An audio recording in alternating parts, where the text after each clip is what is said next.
What's going on, everybody? Welcome back to another review with me, your boy, Casey on Clutch Cinema Talk. And today we are going to be reviewing the highly anticipated The Batman.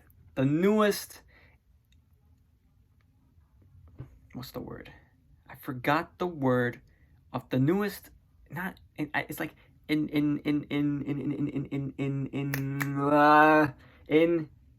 adaptation... I'm gonna say adaptation of the Batman character on the big screen. This is directed by Matt Reeves, formerly known for doing two of the Planet of the Apes movies, starring Robert Pattinson, Zoe Kravitz, got Colin Farrell, Paul Dano, bunch of great actors, and wow. Okay, so there's no spoilers in this review, absolutely no spoilers. I would talk about spoilers in another video because there's a lot to talk about, but this is gonna be a non-spoiler, just a quick review about the movie.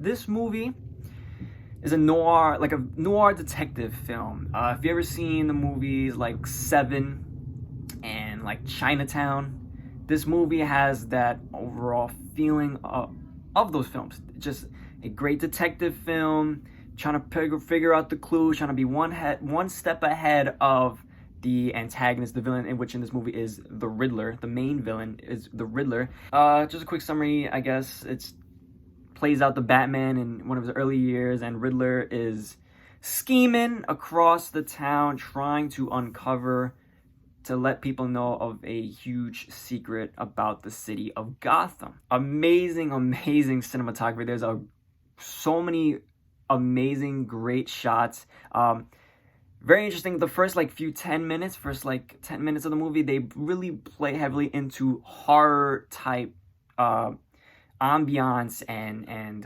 certain shots. They do play a lot into that horror element, which I do like, because Batman not all about, but about fear, and they really do play into that movie, showing that you don't really need, Scarecrow and stuff like that to play into just horror, but they really play into the horror elements. The music, the score,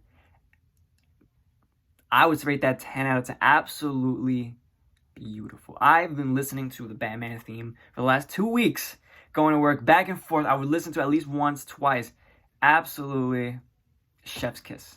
The music, fantastic.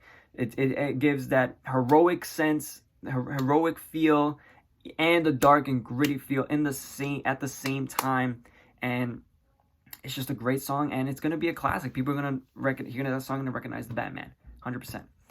Great performances throughout. Notable, great performances. I want to shout out Colin Farrell. I don't know why I'm saying shout out, like these guys are going to watch my video. Colin Farrell, Paul Dano, the Riddler, and the Penguin. I think those are were the best performances of this movie.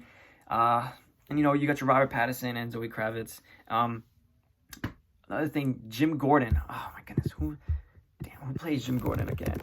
Jeffrey Wright. Yes, Jeffrey Wright from the What If series. Great. I think this is one of the, if not the best Gordons that we have seen adapted in live action. I'll talk about that more in a spoiler review. So now, just a few cons about it.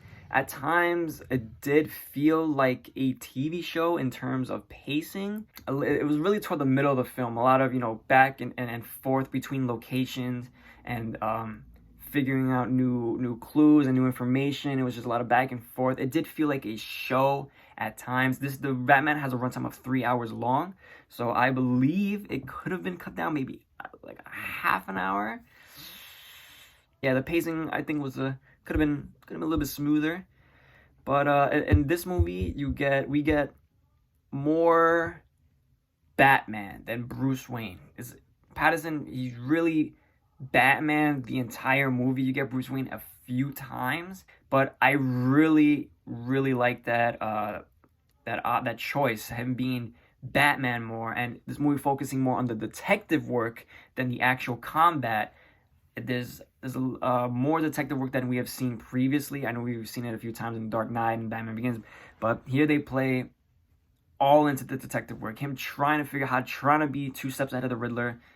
Great. I love that part of it. Like I said, it reminds me of Seven, and I think Seven is a fantastic movie. So if you do like those detective movies, this is going to be real fun for you.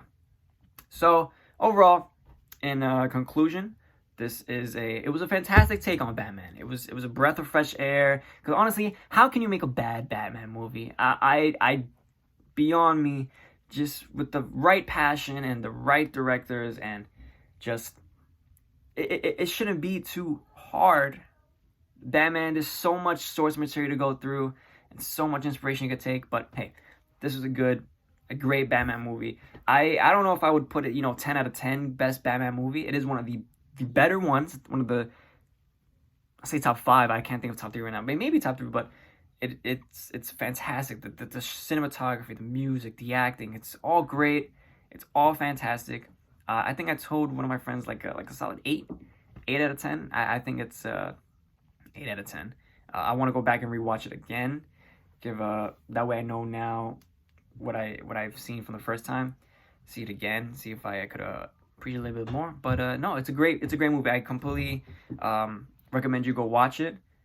And that's all I gotta say about that. No spoilers. So you want to see spoilers? You're gonna go check out turn on post notifications so you know when this spoiler review is gonna be dropping. And let me know how you like the Batman. Let me know who's your favorite Batman. And yeah, cool. So I will see you guys in the next video. And until then, I never said until then today. So I gotta think of something. All right, bye. Bye.